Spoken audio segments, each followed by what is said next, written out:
ഡൽഹിയിലെ സ്ഫോടനം വല്ലാതെ ഞെട്ടിപ്പിക്കുന്നതാണ്. ഇന്ത്യ അക്ഷരാർത്ഥത്തിൽ ഞെട്ടിത്തെറിച്ച് നിൽക്കുന്നൊരു സ്ഥിതിവിശേഷമാണ്.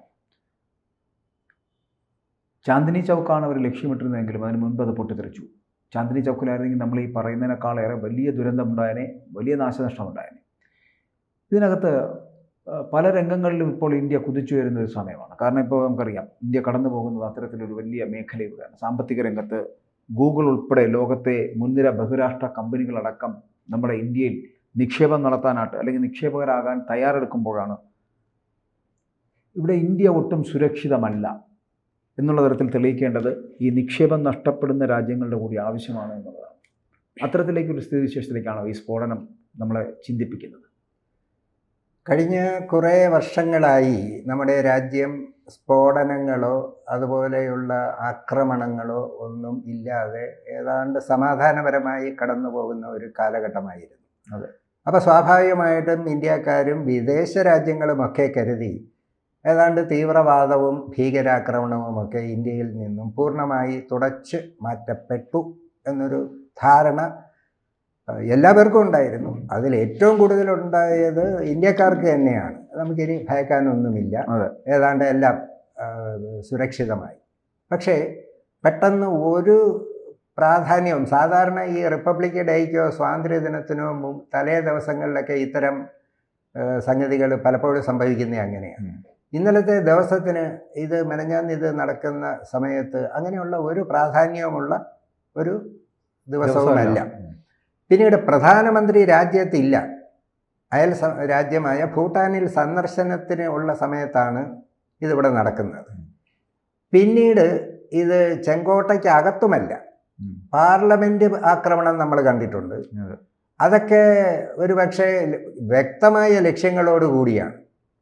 അപ്പോൾ ഇവിടെ നേരത്തെ ശ്രീ ഗോപകുമാർ പറഞ്ഞതുപോലെ ഇതിൻ്റെ പിന്നിൽ അത്തരത്തിലുള്ള ലക്ഷ്യമല്ലാതെ ഈ മറ്റ് വിദേശ രാജ്യങ്ങൾ അല്ലെങ്കിൽ കോർപ്പറേറ്റ് ചില സംവിധാനങ്ങൾക്കൊക്കെ ഇന്ത്യയിലെ ഇപ്പോഴത്തെ ഈ ഒരു വിജയം അല്ലെങ്കിൽ പ്രയാണം, മുന്നേറ്റം തടസ്സം സൃഷ്ടിക്കുന്നു. അതുകൊണ്ട് അതിന് ഒരു മറയിടാൻ വേണ്ടിയിട്ട് ഈ രാജ്യം ഒട്ടും സുരക്ഷിതമല്ല, ഇൻവെസ്റ്റ് ചെയ്താൽ ജീവൻ പോലും ചിലപ്പം, ഇൻവെസ്റ്റ് ചെയ്യുന്ന പണം പോട്ടെ, ഇൻവെസ്റ്റർ പോലും ചിലപ്പം ജീവനോടെ കാണാൻ സാധ്യതയില്ല എന്നുള്ള വലിയ ഒരു സന്ദേശമല്ല, ഭീഷണി അല്ലേ? അതെ. അല്ലെങ്കിൽ ഒരു ആകുലത സൃഷ്ടിക്കുന്നതിന് വേണ്ടിയിട്ടാണോ എന്നുള്ളത് പ്രത്യേകമായി അന്വേഷിക്കണം. അല്ലാതെ നമുക്കിപ്പം ഇതിൻ്റെ ശരിയായ കുറ്റവാളിയെ ശരിയായ ലക്ഷ്യം കാണാതെ ആരുടെയെങ്കിലും തലയിൽ 2-3 പേരെ പിടിച്ച് അറസ്റ്റ് ചെയ്ത് ഇവരാണെന്ന് പറഞ്ഞങ്ങ് അകത്താക്കിയാൽ ഈ വിഷയം അവിടെ തീരും. പക്ഷേ ഈ വിഷയം ഇപ്പോൾ ഇവിടെ തീരത്തതേ ഉള്ളൂ. ഈ ചോദ്യം ചോദിക്കുന്ന കുട്ടിക്ക് ഉത്തരം പറയാൻ പറ്റിയില്ലെങ്കിൽ കുട്ടിയെ വെളിയിലാക്കിയാലും ചോദ്യം അവിടെ നിൽക്കും എന്ന് പറയുന്നത് പോലെ യഥാർത്ഥ ഉറവിടം കണ്ടുപിടിച്ച് അതിന് പരിഹാരം കണ്ടെത്തിയില്ലെങ്കിൽ ഇത്തരം സംഭവങ്ങൾ ആവർത്തിച്ചുകൂടായികയില്ല. അപ്പോൾ നമുക്കിപ്പോൾ ഏറ്റവും പലപ്പോഴും സംഭവിക്കുന്നത് എന്താ, ഏതെങ്കിലും ഒരു വിഷയം ഉണ്ടായി കഴിഞ്ഞാൽ ഏറ്റവും വേഗത്തിൽ ആരെയെങ്കിലും കുറ്റക്കാരാണെന്ന് കണ്ടെത്തി ആരെയെങ്കിലുമൊക്കെ അറസ്റ്റ് ചെയ്താൽ കൊള്ളാം, കണ്ടോ എന്ത് വേഗത്തിൽ കള്ളനെ പിടിച്ചു. യഥാർത്ഥ കള്ളനായിരിക്കില്ല, യഥാർത്ഥ കള്ളൻ പുറത്ത് നിന്ന പ്രശ്നമാണ്. അപ്പോൾ ആ അർത്ഥത്തിൽ ഏറ്റവും സമയമെടുത്തിട്ടാണെങ്കിൽ പോലും ഇതിൻ്റെ ശരിയായ ഉറവിടം ഈ വ്യക്തികളെയല്ല, ഇതിനൊരു ഉറവിടമുണ്ടാകുമല്ലോ. എന്തായാലും ഇപ്പോൾ ചാവേറായി വന്ന് ആണ് ഈ സംഭവം നടത്തിയത് എന്ന് അങ്ങനെ ഒരു ഭാഷ്യമുണ്ട്. അങ്ങനെയാണെങ്കിൽ ആ മരണപ്പെട്ട ആളിന് ഇതിൽ നിന്ന് എന്താ നേട്ടം? സ്വയം അതിൽ നല്ല വെറുതെ അങ്ങ് ആത്മഹത്യ ചെയ്താൽ പോരെ. കൂട്ടത്തിൽ ഒരു 9 പേരെയും കൂടി ഇല്ലാതാക്കിയിട്ട് ഒരു ഞെട്ടലുണ്ടാക്കാൻ കഴിഞ്ഞു എന്നുള്ളതല്ലാതെ അന്തിമ ലക്ഷ്യം ജയിക്കുന്നില്ല. അപ്പോൾ യഥാർത്ഥ ഉറവിടം, യഥാർത്ഥ കാരണം കണ്ടെത്തണം. അപ്പം ചോദ്യങ്ങൾ ഒരുപാടാണ് ഇതിനകത്ത് വരുന്നത്. നേരത്തെ പറഞ്ഞതുപോലെ ഈ സ്ഫോടക വസ്തുക്കൾ നിറച്ച കാർ, അത് ഇത്രയും അതീവ സുരക്ഷയുള്ള ഒരു മേഖലയിൽ ഏതാണ്ട് 3 മണിക്കൂറുകളോളം ചുറ്റിക്കറങ്ങി എന്നാണ് പറയുന്നത്. സ്വാഭാവികമായും ഒരു വാഹനം സംശയാസ്പദമായ രീതിയിൽ ആവശ്യമില്ലാതെ കൂടുതൽ കറങ്ങുന്നത് കണ്ടാൽ, അത് ഡൽഹി പോലൊരു സ്ഥലത്ത്, ഡൽഹി അതീവ സുരക്ഷിത മേഖലയായ, ഇപ്പം കേന്ദ്രം ഭരിക്കുന്ന പ്രസ്ഥാനത്തിന് മറ്റൊരു ഉത്തരവാദിത്വം കൂടി ഇപ്പോൾ ഉണ്ട്. ഇതിപ്പം അവിടെ കേജ്രിവാളാണ് മുഖ്യമന്ത്രി എന്നുണ്ടെങ്കിൽ വേണ്ടി വന്നാൽ അല്പസ്വല്പമൊക്കെ സംസ്ഥാനത്തിൻ്റെ വീഴ്ച എന്ന് വേണേൽ പറയാം. ഇപ്പം അത്തരത്തിലുള്ളത് ഒന്നും പറയാൻ കഴിയില്ല. എല്ലാം പൂർണ്ണമായും കേന്ദ്ര ഗവൺമെൻറ്റുമായും BJPയുമായും തന്നെയുള്ള സംവിധാനങ്ങളാണ്. അപ്പം കുറച്ചുകൂടി ജാഗ്രത കൂടുതൽ പുലർത്തേണ്ടുന്നതുമാണ്. അപ്പോൾ ഇവിടെ ഈ ചെങ്കോട്ടയ്ക്കകത്തല്ല ഇത് നടത്തിയത്, അതുകൊണ്ട് അതിൻ്റെ ഒരു ലക്ഷ്യം രാഷ്ട്രീയ ലക്ഷ്യമല്ല എന്നൊക്കെ വേണമെങ്കിൽ പറയാം. നമുക്കിപ്പം വിഷയം അതല്ല. ഇതിനകത്ത് ആര് മരണപ്പെട്ടു, ആര് കൊല്ലപ്പെട്ടു, എത്ര പേര് കൊല്ലപ്പെട്ടു എന്നുള്ളതല്ല. എന്തിനു വേണ്ടിയാണ് ഇത് ചെയ്തത്, അത് ഒരു ലക്ഷ്യം കാണും. ആ ലക്ഷ്യം എന്താണ് എന്നുള്ളതാണ് പ്രധാനമായും കണ്ടെത്തേണ്ടത്.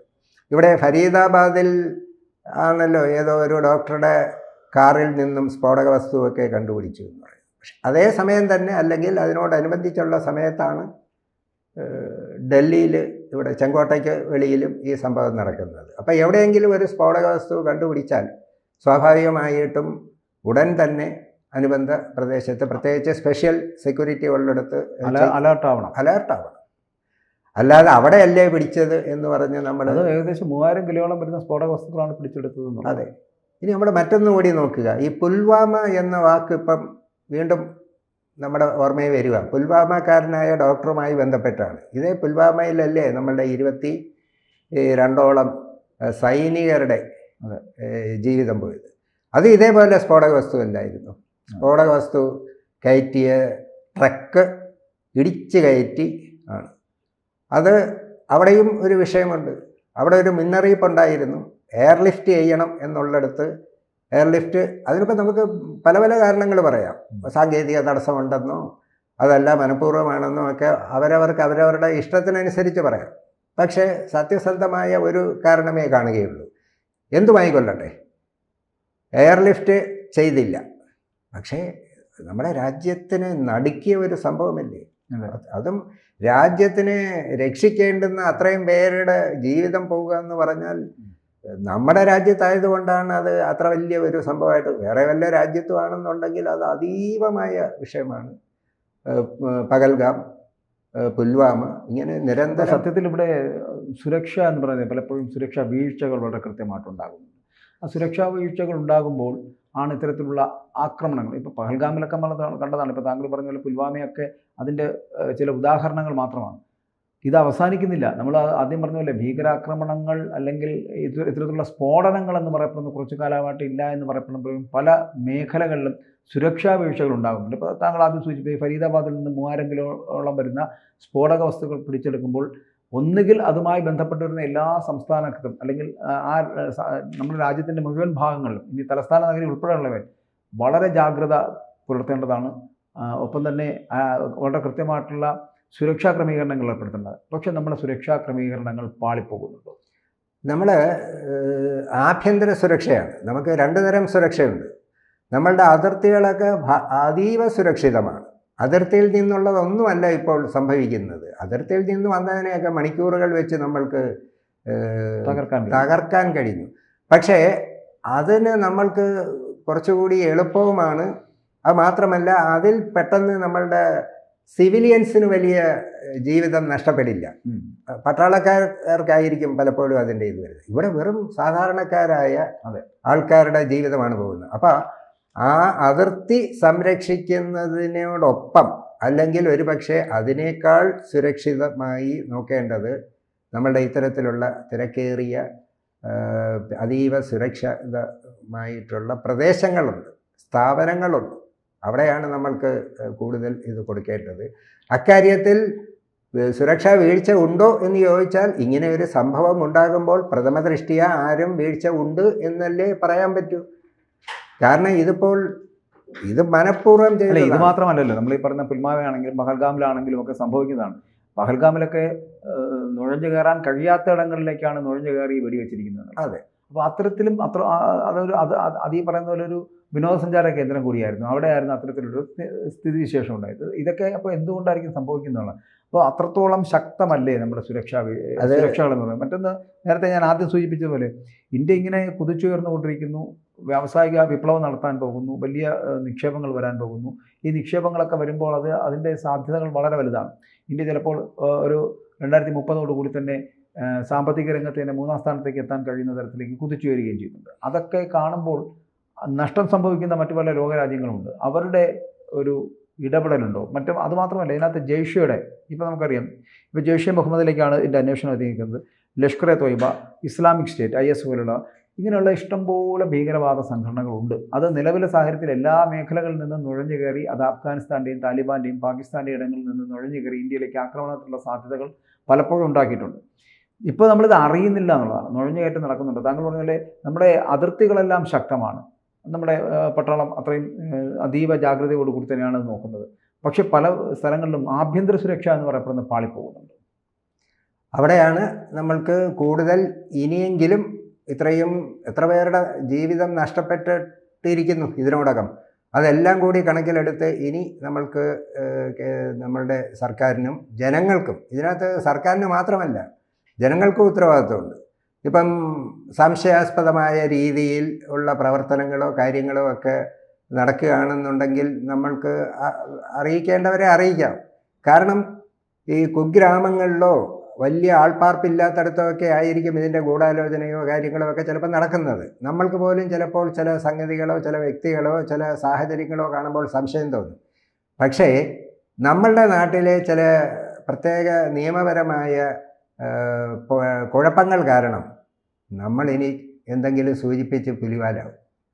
ഇനി അങ്ങനെ ഒന്നും ഇല്ലെങ്കിൽ നമ്മൾ ഭീഷണിപ്പെടുത്തിയെന്നാവും. ഇപ്പോൾ ബോംബ് പോലെ ഒരു സാധനം വഴിയിൽ കണ്ടോ, നമ്മൾ കണ്ടു, ബോംബാണെന്ന് തോന്നി, ഇന്നടുത്തൊരു ബോംബ് കിടക്കുന്നത് പോലെ കണ്ടു എന്ന് നമ്മളൊന്ന് വിളിച്ചു പറഞ്ഞേ. വന്ന് അന്വേഷിക്കുമ്പോൾ അത് ബോംബല്ലെങ്കിൽ പോലീസിനെ കബളിപ്പിച്ചെന്നോ ഭീഷണി വരുത്തിയെന്നോ പറഞ്ഞ് വേണേൽ നമ്മളെ അകത്താക്കാം. അപ്പം നമ്മളെന്ത് ചെയ്യും? എന്തിന് നമ്മൾ മിണ്ടാതെ അങ്ങ് പോകും? അങ്ങനെ ആകരുത്. ഏതൊരാളിനും ഏത് സൂചനയും നൽകാം, അത് അന്വേഷിക്കാം. അന്വേഷിച്ച് ഒഴിവാക്കപ്പെടേണ്ടതാണെങ്കിൽ അത് ചെയ്യാം. അത് ഇൻഫോം ചെയ്തു എന്നുള്ളത് കൊണ്ട് അയാൾ കുറ്റക്കാരനോ അയാൾക്ക് ഭീഷണിയോ അയാൾ പേടിക്കേണ്ട ഒരവസ്ഥയോ രാജ്യത്തുണ്ടാവാൻ പാടില്ല. അത് ഒരു വലിയ ഘടകമാണ്.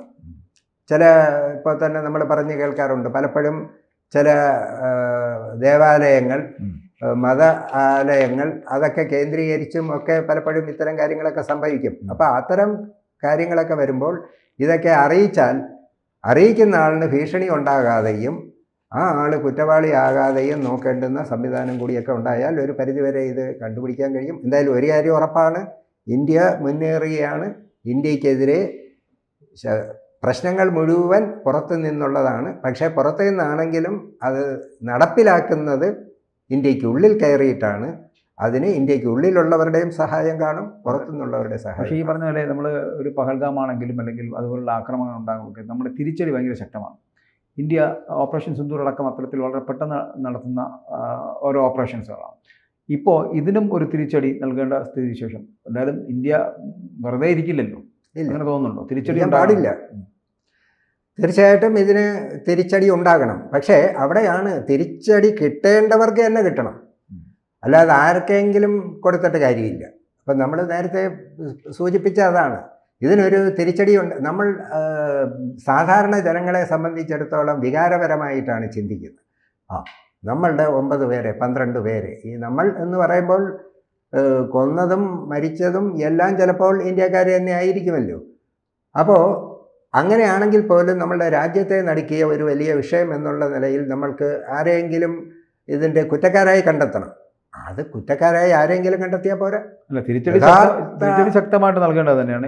ആ തിരിച്ചടി നൽകണമെങ്കിൽ ഇത് ആസൂത്രണം ചെയ്ത ശക്തികൾ ഏതാണെന്ന് ആദ്യം കണ്ടത്. അതെ, ഇപ്പോൾ ഈ ഡോക്ടർ ഉമർ നബി എന്ന് പറയപ്പെടുന്ന ഒരു വ്യക്തി ചിഹ്നിച്ചിതറിക്കുന്നു. അതിനുശേഷം ആണ് ആ സ്ഫോടനം നടക്കുന്നത്. ഇപ്പോൾ ഇതുപോലെ എത്രയോ പേർ നമ്മുടെ ഇന്ത്യക്ക് അകത്ത് തന്നെയുണ്ട്. ഇപ്പോൾ നമ്മൾ ഇന്ത്യക്കാരാണെന്ന് പറഞ്ഞ് ഇവരെ നമുക്ക് പോറ്റാൻ പറ്റുമോ? തീവ്രവാദം പ്രോത്സാഹിപ്പിക്കുന്ന തരത്തിലുള്ള ആൾക്കാരെ പോറ്റേണ്ട ആവശ്യമുണ്ടോ?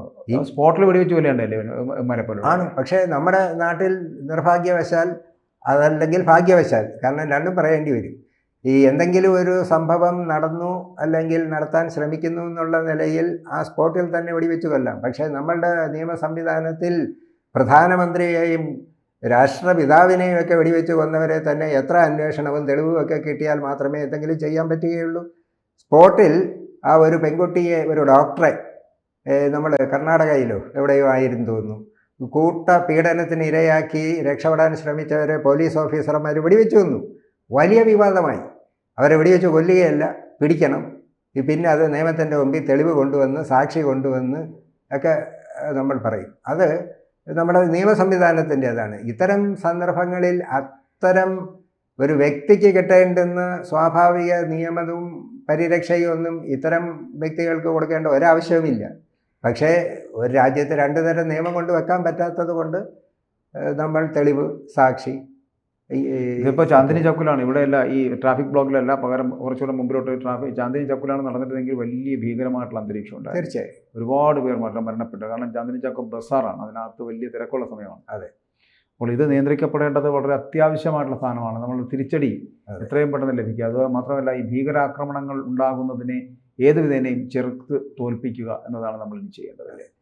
നമ്മൾ ഗാന്ധിയുടെ നാടാണെങ്കിലും ഇത്തരം സംഭവങ്ങൾ ഉണ്ടായിക്കഴിഞ്ഞാൽ അവിടെ ഗാന്ധിസമോ സമാധാനത്തിനോ ഒന്നും പ്രസക്തിയില്ല എന്ന് മാത്രമല്ല, ഇവിടെ അമേരിക്കൻ പ്രസിഡന്റ് ട്രംപ് വന്ന് സന്ദർശനം നടത്തി പോയതിൻ്റെ തൊട്ട് വലിയ താമസമൊന്നും ഉണ്ടായില്ലല്ലോ, കൂടുതൽ നാളുകൾ ഒന്നും ആയിട്ടില്ല. അപ്പോൾ ട്രംപിൻ്റെ സന്ദർശനം കഴിഞ്ഞപ്പോൾ ട്രംപ് ഇവിടെ വരുമ്പോഴും അല്ലെങ്കിൽ നമ്മുടെ പ്രധാനമന്ത്രി അമേരിക്കയിലോ വിദേശത്തോ ചെല്ലുമ്പോഴും നമ്മൾ ഏറ്റവും പരമപ്രധാനമായി എപ്പോഴും പറയുന്നത് നമ്മളുടെ രാജ്യത്തിൻ്റെ ഐക്യവും സുരക്ഷയും ഭീകരാക്രമണ വിരുദ്ധതയുമാണ്.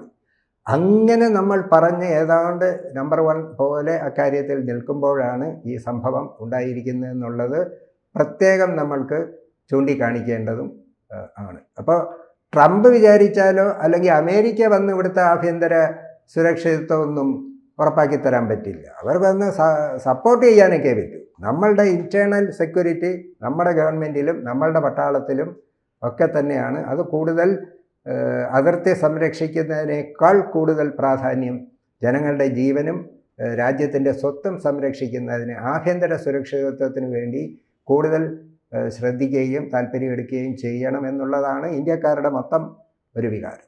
കൂടുതൽ വാർത്തകളും വിശേഷങ്ങളും നിങ്ങളിലേക്ക് എത്താൻ ABC മലയാളം സബ്സ്ക്രൈബ് ചെയ്യുക, ബെൽ ബട്ടണും അമർത്തുക.